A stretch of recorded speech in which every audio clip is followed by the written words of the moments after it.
Hello students, welcome to NM education.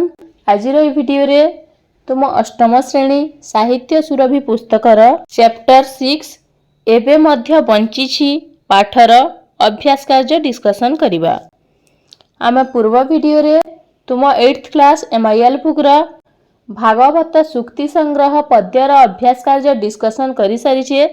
जे माने देखि नहंती ए video रा एंड स्क्रीन रे पाई जिवे एवं आम चैनल रे तुम अष्टम श्रेणी संस्कृत विषय मध्य अनेक गुड़िए वीडियो अपलोड हो सारी तो जाइकी प्लेलिस्ट चेक करि परिबे। पाठ्य अंतर्गत आस गल्पटी को भल भाव पढ़िबा, बुझिबा और उत्तर लिखिबा। निम्नलिखित प्रश्न गुड़िकर ठीक उत्तर पाखरे तारा चिन्ह देबा। 1 नंबर, एबे मध्य बंचिछि गल्पर लेखक किए? एथर सठिक उत्तर हो जिवो ए फर्स्ट ऑप्शन गोदावरीश महापात्र। एठारे आमे तारा चिन्ह देबा। 2 नंबर, जेतेबेले गाँ जाक लोक साहाय्य केन्द्र को साहाय्य पई बाहरी थिबा बेले वेणुधर कौन करिथाए? एथर सठिक उत्तर हबो ए थर्ड ऑप्शन पिंडारे तुनी होई ठिया होई थाए। एठारे मध्य आमे तारा चिन्ह देबा। 3 नंबर, जेउ देशर मनीषर साक्षी रूपे स्वयं देवता बाट चली आसीथिले बोली कथा अछि, एही वाक्यांश रे क्यों देवतांक कथा कहा जाइछि? एथर करेक्ट आंसर हबो ए थर्ड ऑप्शन गोपीनाथ। एठारे मध्य आमे तारा चिन्ह देबा। नेक्स्ट क्वेश्चन, सिरेई साहाय्य केन्द्ररू चाउल न नेई वेणुधर कौन करुथिला? एथर सठिक उत्तर हबो ए फोर्थ ऑप्शन निजकु दूरेई गछ मूले बसिथिला। एठारे तारा चिन्ह देबा। 5 नंबर, वेणुधर गछ मूले केउ समय बसिथिला?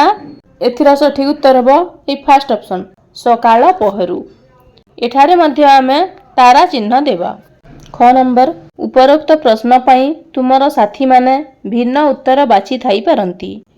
तुमे बाछिथिबा उत्तर गुड़िक काहेकि बाछिछ ताहा बंधु मानक सह आलोचना कर। एथिरा उत्तर हबो मु एही उत्तर गुड़िक बाछिबार मुख्य कारण हेउछि जे मु एबे मध्य बंचिछि गल्पटी को भल भाव पढ़िछि ओ बुझी पारिछि। कहानी रे वेणुधरर दारिद्र्य सत्वे तार स्वाभिमान ओ मानसिक द्वंद्व ताकू साहाय्य केन्द्ररू भिक मागिबाकू अनुमति देई नथिला बोली स्पष्ट भाव वर्णना करा जाइछि। तेणु विषय वस्तुर घटनावली एवं लेखकंक वर्णना को आधार करी मु मोर उत्तर गुड़िकु सठिक बोली विचार करी बाछिछि। मिलीमिशी जोड़िबा। पाठ्य अंतर्गत किछि वाक्य क स्तंभरे तले दिया जाइछि, ख स्तंभरे 2टी लेखाएं वाक्य दिया जाइछि। तुम्भे माने दलगत भावरे एहा उपरे आलोचना कर एवं ख स्तंभरे दिया जाइथिबा उपयुक्त उत्तर सहित रेखा टाणी जोड़। फास्ट अछि श्यामल पत्र गहल तले शीतल पवन टिकिए पाई से आखि बुझी अनेक भाबे। एटा कोन हबो?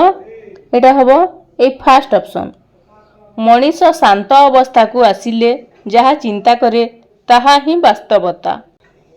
नेक्स्ट अछि कहा पेटरे अन्न नाही कि कहा मुहरे हस नाही। एटा कोन हबो? एटा हबो ए फर्स्ट ऑप्शन अन्न न थिबारु मुहरे हस नथिला। 3 नंबर, जहा पाउछंती मुठाए ताहा सिझेई खाइबाकू भिल नाही। एटा कोन हबो? एतर उत्तर हबो ए सेकंड ऑप्शन लोकंक क्षुधा असह्य हेबारु। नेक्स्ट अछि वेणुधरर कथा सीमा पार होइगला। एथर उत्तर हबो ए फर्स्ट ऑप्शन निज परिवार दारिद्रता ही दुखर कारण। नेक्स्ट अछि वेणुधर देह शीतेई उठिला।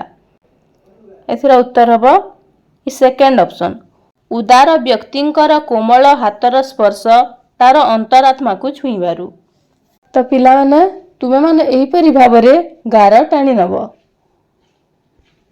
ख नंबर, तुमे बाछिथिबा उत्तर गुड़िक बंधु मानक उत्तर सहित तुलना कर एवं तुमे जे उत्तर बाछिछ ताहा काहेकि बाछिछ आलोचना कर।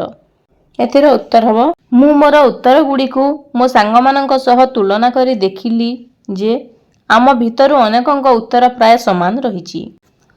ମୁଁ ଏହି ଉତ୍ତରଗୁଡ଼ିକ ବାଛିବାର ମୁଖ୍ୟ କାରଣ ହେଉଛି ମୁଁ ଏବେ ମଧ୍ୟ ବଞ୍ଚିଛି ଗଳ୍ପର ବିଷୟବସ୍ତୁ ଏବଂ ବେଣୁଧରର ମାନସିକ ଅବସ୍ଥାକୁ ଭଲ ଭାବେ ପଢ଼ି ବୁଝିପାରିଛି। ଲେଖକଙ୍କ ବର୍ଣ୍ଣନା ଏବଂ କାହାଣୀର ଘଟଣାବଳୀକୁ ଆଧାର କରି ମୁଁ ମୋର ସମସ୍ତ ଉତ୍ତର ଠିକ୍ ଭାବରେ ବାଛିଛି ବୋଲି ବନ୍ଧୁମାନଙ୍କ ସହ ଆଲୋଚନା କଲି। ଗଳ୍ପର ବାକ୍ୟଗୁଡ଼ିକୁ ପଢ଼, ବୁଝ ଓ ଆଲୋଚନା କର। ନିମ୍ନଲିଖିତ ବାକ୍ୟଗୁଡ଼ିକୁ ପଢ଼, ବୁଝ ଓ ଲେଖ। କ ନମ୍ବର। କାହାର ସ୍ନେହପାଳିତ ଗୋଟିଏ ଗଛ ମୂଳେ ପଥର ଉପରେ ବସିପଡ଼ି ଖାଲି ଦେଖିଲା। ତାକୁ ଦିଶିଲା ଗୋଟିଏ ପ୍ରାଚୀନ ବିରାଟ ଜାତି ହଠାତ୍ କିପରି ଭିକାରୀ ପାଲଟିଗଲା। ଏଥିର ଉତ୍ତର ହେବ ସଂଶିତ ଗଳ୍ପାଂଶଟି ଗାଳ୍ପିକ ଗୋଦାବରୀଶ ମହାପାତ୍ରଙ୍କ ଏବେ ମଧ୍ୟ ବଞ୍ଚିଛିରୁ ଆନୀତ। ଏଠାରେ ଗାଳ୍ପିକ ଗଳ୍ପନାୟକ ବେଣୁଧରର ପରିସ୍ଥିତି, ପରିବେଶ ଓ ବିଚାରବୋଧକୁ ସୁନ୍ଦର ଭାବରେ ପ୍ରକାଶ କରିଛନ୍ତି। ବେଣୁଧର 10 ଦିନ ଧରି ସାହାଯ୍ୟ କେନ୍ଦ୍ରରୁ ଚାଉଳ ନ ଆଣି ଫେରୁଥିଲା। ତାର ସମ୍ମାନବୋଧ ଯୋଗୁଁ ସେ ଅନ୍ୟ ପାଖରେ ହାତ ପକାଇବାକୁ ଲଜ୍ଜା ବୋଧ କରୁଥିଲା। ଦୁର୍ଭିକ୍ଷ ପ୍ରପୀଡ଼ିତ ଲୋକେ ଚାଉଳ ବଣ୍ଟା କେନ୍ଦ୍ରରେ ଧାଡ଼ିରେ ଛିଡ଼ା ହୋଇ ହାତ ପାତୁଥିଲେ। ତା ଭିତରେ ଜଣେ ହୋଇ ଧାଡ଼ିରେ ଛିଡ଼ା ହେବାକୁ ତାର ଇଚ୍ଛା ନଥିଲା। ଭୋକିଲାମାନଙ୍କର ହା ଅନ୍ନ ଚିତ୍କାରରେ ତା କାନ ତାବଦା ହୋଇଯାଉଥିଲା। ଗୋଟିଏ ଗଛମୂଳେ ବସି ରହିଥିଲା ବେଳେ ତା ଭାବନା ଭିତରକୁ ଆସୁଥିଲା କିପରି ଏକ ପ୍ରାଚୀନ ଦୁର୍ଦ୍ଧର୍ଷ ଜାତି ଭିକାରୀ ପାଲଟିଗଲା। ଜୀବନ ଥାଉଁ ଥାଉଁ ଅପମାନ ବରଣ କରିନେଲା, ପଥ ଭୁଲିଗଲା। ପ୍ରସଙ୍ଗଟି ବାସ୍ତବ ଅଟେ। ଖ ନମ୍ବର। ଚିର ଶ୍ୟାମଳ ବକୁଳ ଛୁରୀ ଅନାମୂଳେ ଶହ ଶହ ତରୁଣ ପ୍ରାଣରେ ଯେଉଁ ଶିକ୍ଷାର ମଞ୍ଜି ପୋତା ଯାଇଥିଲା, ତାହା କ'ଣ ଶେଷକୁ ବଢ଼ି ଉଠିଲା ଏ ଭିକ ମାଗିବା ପାଇଁ? ଏଥିର ଉତ୍ତର ହେବ ସଂଶିତ ଗଳ୍ପାଂଶଟି ଗାଳ୍ପିକ ଗୋଦାବରୀଶ ମହାପାତ୍ରଙ୍କ ଏବେ ମଧ୍ୟ ବଞ୍ଚିଛି ଗଳ୍ପରେ ପ୍ରସଙ୍ଗଟି ସଂଯୋଜିତ ହୋଇଛି। ଗଳ୍ପନାୟକ ବେଣୁଧର ସାହାଯ୍ୟ କେନ୍ଦ୍ରର ଭିଡ଼ରୁ ବାହାରି ଆସି ସେଠାରେ ଥିବା ଗଛ ମୂଳରେ ବସି ପଡ଼ିଛି ଏବଂ ଗୋପବନ୍ଧୁଙ୍କ ଦ୍ୱାରା ଗଠନ କରାଯାଇଥିବା ବନବିଦ୍ୟାଳୟ କଥା ମନେ ପକାଇଛି। ବେଣୁଧର ଦେଖିଛି ଅତୀତରେ ବନବିଦ୍ୟାଳୟ କିପରି ମଣିଷ ତିଆରି କାରଖାନାରେ ପରିଣତ ହୋଇଥିଲା। ବନବିଦ୍ୟାଳୟ ଥିଲା ବଉଳ ଗଛରେ ପରିପୂର୍ଣ୍ଣ। ଛୁରିଅନା ଗଛରେ ତାହା ଥିଲା ସୁଶୋଭିତ। ସେହିଭଳି ପ୍ରାକୃତିକ ପରିବେଶ ଭରା ସ୍ଥାନରେ ଦିଆଯାଉଥିଲା ଆଗାମୀ ଭବିଷ୍ୟତ ଛାତ୍ରମାନଙ୍କୁ ଶିକ୍ଷାଦାନ। ଶହ ଶହ ତରୁଣଙ୍କୁ ଉଚିତ ଶିକ୍ଷା ପ୍ରଦାନ କରାଯାଉଥିଲା। ସେମାନେ ଶିକ୍ଷିତ ହେଲା ପରେ କିପରି ସ୍ୱାବଲମ୍ବନଶୀଳ ହେବେ, ସେହି କଥା ଚିନ୍ତା କରାଯାଇଥିଲା। ଶିକ୍ଷାର ଦୂରଦୃଷ୍ଟି ଥିଲା ଛାତ୍ରମାନଙ୍କୁ ଯଥାର୍ଥ ଭାବେ ଶିକ୍ଷିତ କରାଇବା। ସେଠାରେ ପାଠ ପଢ଼ିଥିବା ଛାତ୍ରଟି ଯେ ଶେଷରେ ଭିକାରୀ ହୋଇଯିବ, ସେଭଳି ଚିନ୍ତାଧାରା ବେଣୁଧର ମନରେ ପ୍ରଶ୍ନବାଚୀ ସୃଷ୍ଟି କରିଥିଲା। ଭାବି ଚିନ୍ତି ଲେଖ। ନିମ୍ନଲିଖିତ ପ୍ରଶ୍ନଗୁଡ଼ିକୁ ପଢ଼, ବୁଝ ଓ ବନ୍ଧୁମାନଙ୍କ ସହିତ ଆଲୋଚନା କରି ଲେଖ। କ ନମ୍ବର। ସାହାଯ୍ୟ କେନ୍ଦ୍ରର ପିଣ୍ଡାରେ ବେଣୁଧର ତୁନି ହୋଇ ଠିଆ ହୋଇଥିବାର କାରଣ କ'ଣ ହୋଇପାରେ? ଉତ୍ତର। ଗାଁ ଯାକର ଲୋକମାନେ ସାହାଯ୍ୟ କେନ୍ଦ୍ରକୁ ସାହାଯ୍ୟ ପାଇଁ ଯାଉଥିଲା ବେଳେ ବେଣୁଧର ପିଣ୍ଡାରେ ତୁନି ହୋଇ ଠିଆ ହୁଏ। ସମସ୍ତଙ୍କ ଆଗରେ ଠିଆ ହୋଇ ହାତ ପତାଇ ମାଗିବାକୁ ବେଣୁଧରକୁ ଅସୁନ୍ଦର ଲାଗେ। ଖ ନମ୍ବର। ବେଣୁଧର ପାଠ ପଢ଼ି କ'ଣ ହେବା ପାଇଁ ଭାବିଥିଲା? ଉତ୍ତର।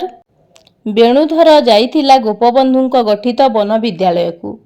ସେଠାରେ ସେ ପାଠ ପଢ଼ି ନିଜେ ଜାଗିବ ଓ ଦେଶକୁ ଜଗାଇବ ବୋଲି ଭାବିଥିଲା।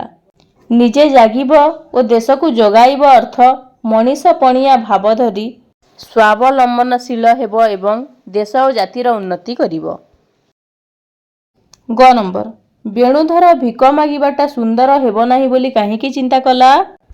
କାହିଁକି ନା ବେଣୁଧରର ଆତ୍ମସମ୍ମାନ ବୋଧ ଥିବାରୁ ଭିକ ମାଗିବାଟା ସୁନ୍ଦର ହେବ ନାହିଁ ବୋଲି ସେ ଚିନ୍ତା କଲା। ଘ ନମ୍ବର। ସାହାଯ୍ୟ କେନ୍ଦ୍ରକୁ ଚାଉଳ ପାଇଁ ବେଣୁଧର କେତେ ଦିନ ଯାଇ ଚାଉଳ ନ ଆଣି ଫେରିଥିଲା? ଉତ୍ତର। ସାହାଯ୍ୟ କେନ୍ଦ୍ରକୁ ଚାଉଳ ପାଇଁ ବେଣୁଧର 10 ଦିନ ଯାଇ ଚାଉଳ ନ ଆଣି ଫେରିଥିଲା। ବେଣୁଧରର ସ୍ୱାଭିମାନୀ ମନ ତାକୁ ଚାଉଳ ପାଇଁ ହାତ ପାତିବାକୁ ଦେଇନଥିଲା।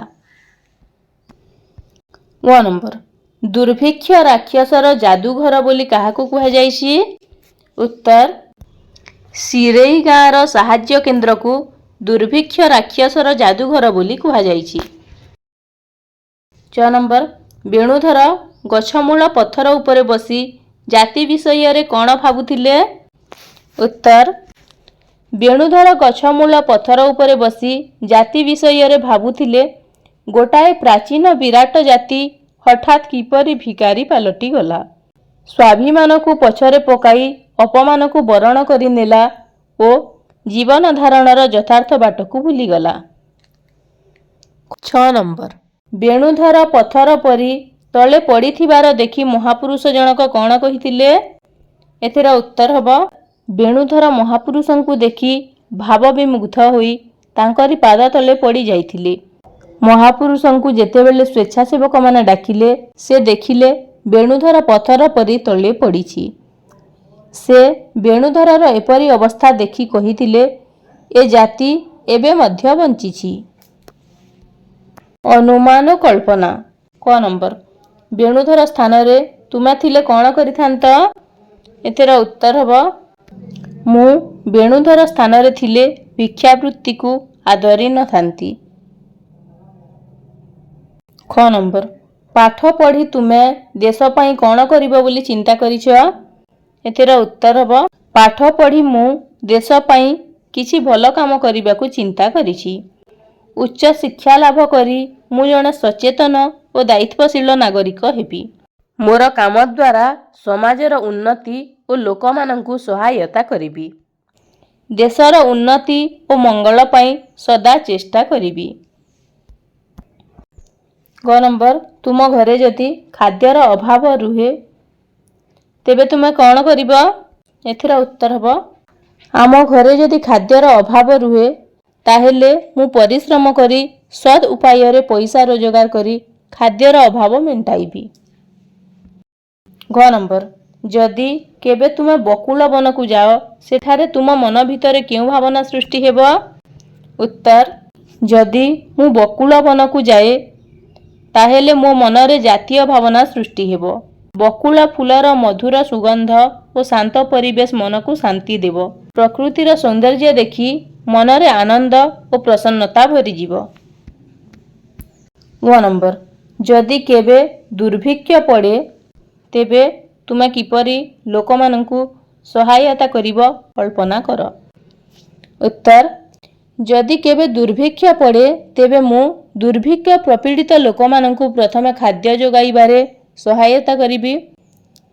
ଯେଉଁମାନଙ୍କ ପାଖରେ ଖାଇବାକୁ ରହିଛି ସେମାନଙ୍କୁ ବୁଝାଇ ଖାଇବାକୁ ପାଉନଥିବା ଲୋକଙ୍କ ପାଇଁ ଆଣିବି।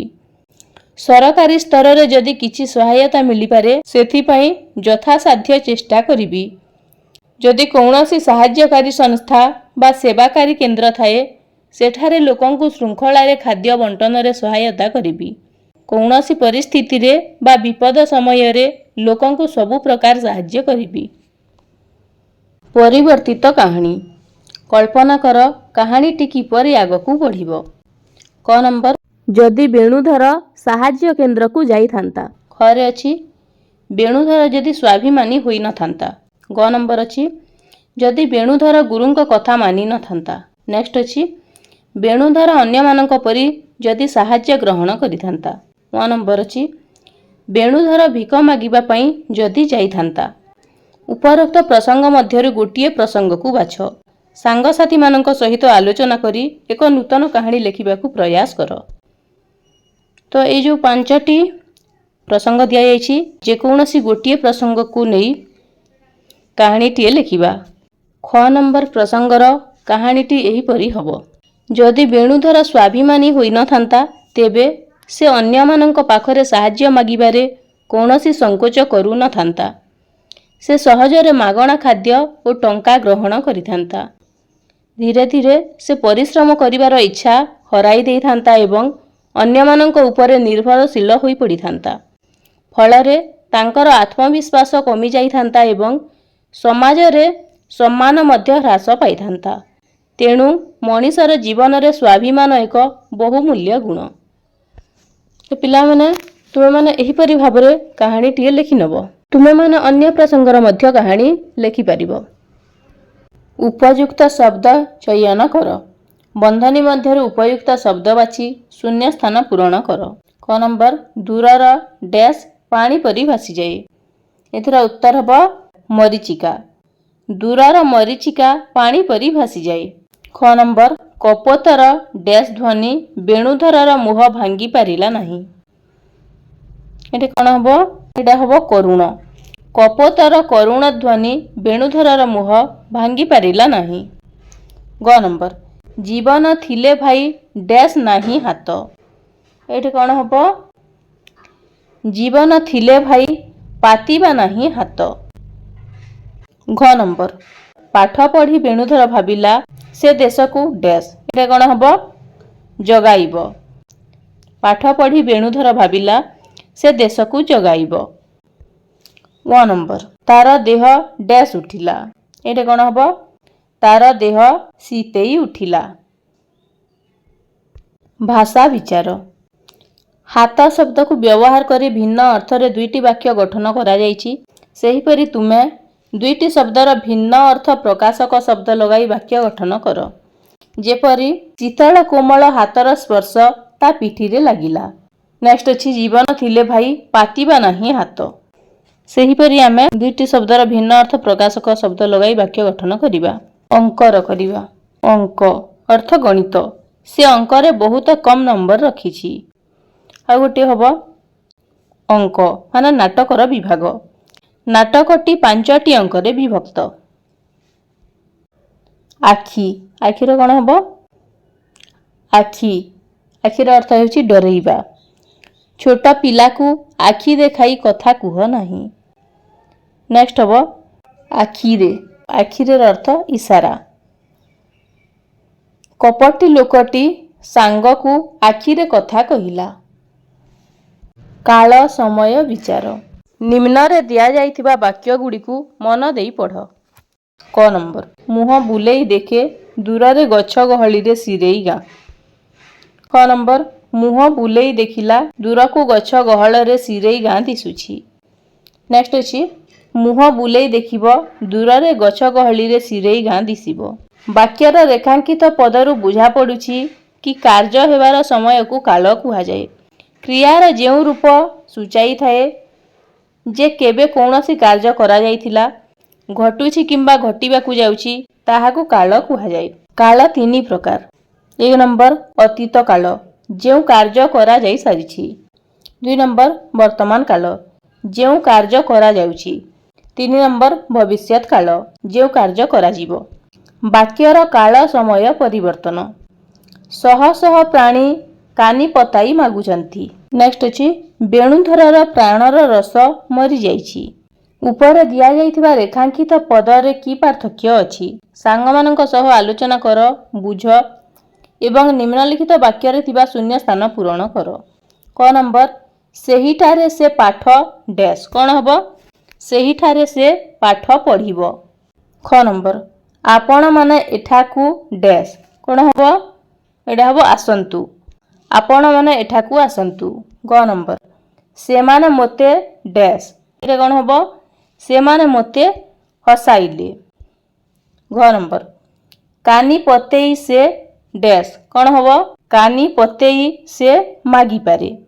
ନିମ୍ନରେ ଦିଆଯାଇଥିବା ବାକ୍ୟ ଗୁଡ଼ିକୁ ବର୍ତ୍ତମାନ ଏବଂ ଭବିଷ୍ୟତ କାଳରେ ଲେଖ। କ ନମ୍ବର ତାଙ୍କ ଆଖିରୁ ଲୁହ ଝରି ପଡ଼ିଲା। ଏହାକୁ ବର୍ତ୍ତମାନ କାଳରେ ଏବଂ ଭବିଷ୍ୟତ କାଳରେ ଲେଖିଲେ କ'ଣ ହେବ? ବର୍ତ୍ତମାନ କାଳରେ ହେବ ତାଙ୍କ ଆଖିରୁ ଲୁହ ଝରେ। ଭବିଷ୍ୟତ କାଳ କ'ଣ ହେବ? ତାଙ୍କ ଆଖିରୁ ଲୁହ ଝରିବ। ଖ ନମ୍ବର ସେ ଅନୁରୋଧ କରି କହିଲେ। ଏହାର ବର୍ତ୍ତମାନ କାଳ କ'ଣ ହେବ? ସେ ଅନୁରୋଧ କରି କହେ। ଏବଂ ଭବିଷ୍ୟତ କାଳ ହେବ ସେ ଅନୁରୋଧ କରି କହିବ। ଗ ନମ୍ବର ବେଣୁଧର ସମ୍ଭାଳି ପାରିଲା ନାହିଁ। ଏହାର ବର୍ତ୍ତମାନ କାଳ କ'ଣ ହେବ? ବେଣୁଧର ସମ୍ଭାଳି ପାରୁନାହିଁ। ଭବିଷ୍ୟତ କାଳ ହେବ ବେଣୁଧର ସମ୍ଭାଳି ପାରିବ ନାହିଁ। ଗ ନମ୍ବର ମହାପୁରୁଷ ଅନେକ କ୍ଷଣ ଠିଆ ହେଲେ। ଏହାର ବର୍ତ୍ତମାନ କାଳ ହେବ ମହାପୁରୁଷ ଅନେକ କ୍ଷଣ ଠିଆ ହୋଇଛନ୍ତି। ଭବିଷ୍ୟତ କାଳ ହେବ ମହାପୁରୁଷ ଅନେକ କ୍ଷଣ ଠିଆ ହେବେ। ଶବ୍ଦକୋଷର ବିଚାର। ତୁମେ ଜାଣ ଯେ ଅଭିଧାନ ବ୍ୟବହାର କରି ଶବ୍ଦର ଅର୍ଥ ଜାଣି ହୁଏ। ନିମ୍ନରେ ପାଠରୁ ନିଆଯାଇଥିବା ବାକ୍ୟଗୁଡ଼ିକର ଏକ ନିର୍ଦ୍ଦିଷ୍ଟ ପଦକୁ ରେଖାଙ୍କିତ କରାଯାଇଛି। ରେଖାଙ୍କିତ ପଦଗୁଡ଼ିକର ଅର୍ଥ ଡାହାଣ ପାଖରେ ଦିଆଯାଇଛି। ଠିକ୍ ଅର୍ଥ ଉପରେ ଗୋଲ ବୁଲାଅ। କ ନମ୍ବର। ବେଣୁଧର ପିଣ୍ଡାରେ ତୁନି ହୋଇ ଠିଆ ହୁଏ। ତୁନି, ଏହାର ଅର୍ଥ କ'ଣ ହେବ? ନୀରବ। ଏଠାରେ ଆମେ ଗୋଲ ବୁଲାଇବା। ଖ ନମ୍ବର। ବସି ବସି ବିଚାରି ବିଚାରି ସୂର୍ଯ୍ୟ ମୁଣ୍ଡ ଉପରକୁ ଉଠେ। ସୂର୍ଯ୍ୟର ଅର୍ଥ କ'ଣ ହେବ? ସୂର୍ଯ୍ୟର ଅର୍ଥ ହେବ ତପନ। ଏଠାରେ ମଧ୍ୟ ଆମେ ଗୋଲ ବୁଲାଇବା। ଗ ନମ୍ବର। ଯେଉଁଠାରେ ଦେବତା ମଣିଷର ସାକ୍ଷୀ। ଦେବତାର ଅର୍ଥ କ'ଣ ହେବ? ସୁର। ଏଠାରେ ଗୋଲ ବୁଲାଇବା। ଘ ନମ୍ବର। ଦୁର୍ଭିକ୍ଷ ରାକ୍ଷସର ତାହା ଗୋଟାଏ ବିରାଟ ଯାଦୁଘର। ରାକ୍ଷସରକୁ ରେଖାଙ୍କିତ କରିନାହିଁ। ତ ରାକ୍ଷସର ଅର୍ଥ କ'ଣ ହେବ? ରାକ୍ଷସର ଅର୍ଥ ହେବ ଦାନବ। ଏଠାରେ ଗୋଲ ବୁଲାଇବା। ତ ପିଲାମାନେ ତୁମେମାନେ ଏହିପରି ଭାବରେ ଗୋଲ ବୁଲାଇ ନେବ। ଚିନ୍ତା କରି ଲେଖିବା। ଗୋଟିଏ ଶୀତଳ କୋମଳ ହାତର ସ୍ପର୍ଶ ତା ପିଠିରେ ଲାଗିଲା। ଗଳ୍ପର ଏହି ଧାଡ଼ିରେ ଶ୍ରଦ୍ଧାଭାବ ପ୍ରକାଶ କରୁଛି। ନିମ୍ନରେ କେତେଗୁଡ଼ିଏ ବାକ୍ୟ ଦିଆଯାଇଛି। ଦିଆଯାଇଥିବା ବାକ୍ୟଗୁଡ଼ିକ କେଉଁ ଭାବନା ପ୍ରକାଶ କରୁଛି? ଡାହାଣ ପାଖ ଭାବନା ସାରଣୀ ସହ ମିଳାଅ। ଫାଷ୍ଟ ଅଛି, ସମସ୍ତଙ୍କ ଆଗରେ ମୁଁ ହାତ ପତେଇ ଠିଆ ହୋଇ ମାଗିବାଟା ସୁନ୍ଦର ହେବ ନାହିଁ। ଏଇଟା ହେବ ଏଇ 6 ନମ୍ବର ଅପସନ୍। ଏଇଟା ସ୍ୱାଭିମାନ ଭାବନାକୁ ପ୍ରସ୍ତୁତ କରୁଛି। ନେକ୍ସଟ ଅଛି, ମାତ୍ର ନିଜ ଭିତରେ ସେ ଦେଖେ ଆଉ ଗୋଟିଏ ଜଗତ। ଏଇଟା ହେବ କଳ୍ପନା। ନେକ୍ସଟ ଅଛି, ପାଠ ପଢ଼ି ପଢ଼ି ସେ ଭାବିଲା ସେ ଜାଗିବ ଦେଶକୁ ଜଗାଇବ।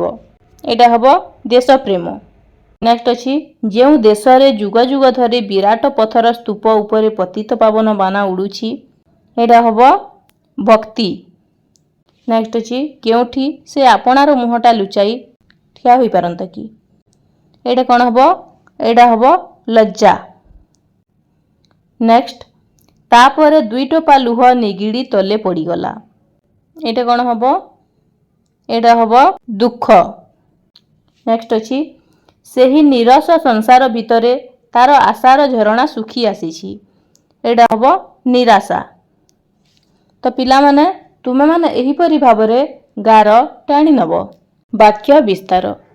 ବେଣୁଧର ଆଖି ଫିଟେଇଲା। ଏହି ବାକ୍ୟଟି କେବଳ 2ଟି ଶବ୍ଦ ଓ ଗୋଟିଏ କ୍ରିୟାପଦକୁ ନେଇ ଗଠିତ। କିନ୍ତୁ ଆମେ ଏହି ବାକ୍ୟକୁ ଆହୁରି ବଡ଼ କରିପାରିବା। ଯଥା, ବେଣୁଧର ଆଖି ଫିଟେଇ ଦେଖିଲା ପୁଣି ସେ ଆଖି ଆଗରେ ପୁରୁଣା ସଂସାର। ଏବେ ମୁଁ କଥାଟି ବୁଝିପାରୁଛି। ଏହି ବାକ୍ୟକୁ ମଧ୍ୟ ଆହୁରି ବିସ୍ତାରିତ କରାଯାଇପାରିବ, ଯାହାକି ଅନେକ ଅର୍ଥ ଓ ଭାବନାକୁ ପ୍ରକାଶ କରିବ। ନିମ୍ନରେ ଦିଆଯାଇଥିବା ବାକ୍ୟଗୁଡ଼ିକୁ ବିସ୍ତାରିତ କରି ଲେଖ। କ ନମ୍ବର। ସେ ପଛକୁ ଘୁଞ୍ଚି ଆସିଲା। ଏହି ବାକ୍ୟକୁ ବିସ୍ତାରିତ କରି ଲେଖିଲେ କ'ଣ ହେବ? କେହି ଜଣେ ତାକୁ ଠେଲି ଦେବାରୁ ସେ ପଛକୁ ଘୁଞ୍ଚି ଆସିଲା। ଖ ନମ୍ବର। ତାକୁ ଦିଶିଲା। ଏଇଟା କ'ଣ ହେବ? ତାକୁ ଦିଶିଲା ଦୂର ଅତୀତର ଘଟଣାବଳୀ ସବୁ। ଗ ନମ୍ବର। ସେ ନିଜକୁ ଖୋଜିଲା। ଏଇଟା କ'ଣ ହେବ? ସେ ନିଜକୁ ଖୋଜିଲା ଆଖିରେ, ମନରେ ବା ଅନ୍ତରରେ। ଘ ନମ୍ବର। ମୁହଁ ବୁଲେଇ ଦେଖେ। ଏଇଟା କ'ଣ ହେବ? ମୁହଁ ବୁଲେଇ ଦେଖିଲା କେହି ଜଣେ ତାଙ୍କୁ ପ୍ରଶ୍ନ ପଚାରୁଛନ୍ତି। ଗ ନମ୍ବର। ବେଣୁଧର ଘରକୁ ଫେରି ଆସିଲା। ଏଇଟା କ'ଣ ହେବ? ବେଣୁଧର ଖାଲି ହାତରେ ଦ୍ରୁତ ଗତିରେ ଘରକୁ ଫେରି ଆସିଲା। ଚ ନମ୍ବର। କିପରି ଠିଆ ହେବ? ଏଇଟା ହେବ କିପରି ଠିଆ ହେବ? ହାତ ଯୋଡ଼ି ନା ହାତ ଝୁଲାଇ? ଦୂରାଭାସରେ ଯୋଗାଯୋଗ। କ ନମ୍ବର। ତୁମେ କଳ୍ପନା କର ପାଠ୍ୟ ଅନ୍ତର୍ଭୁକ୍ତ କାହାଣୀଟି ବର୍ତ୍ତମାନ ସମୟର। ବେଣୁଧର ସାହାଯ୍ୟ କେନ୍ଦ୍ରକୁ ନ ଯିବା ପାଇଁ ଜିଦି ଧରିଛନ୍ତି, କିନ୍ତୁ ତାଙ୍କର ଦାରିଦ୍ର୍ୟ ଜୀବନ ତାଙ୍କୁ ସାହାଯ୍ୟ କେନ୍ଦ୍ରକୁ ଯିବା ପାଇଁ ବାଧ୍ୟ କରୁଛି। ତୁମେ କଳ୍ପନା କରି ବେଣୁଧର ଏବଂ ତାଙ୍କ ଦାରିଦ୍ର୍ୟ ଜୀବନ ମଧ୍ୟରେ ହୋଇଥିବା କଥାବାର୍ତ୍ତା ଲେଖନ୍ତୁ।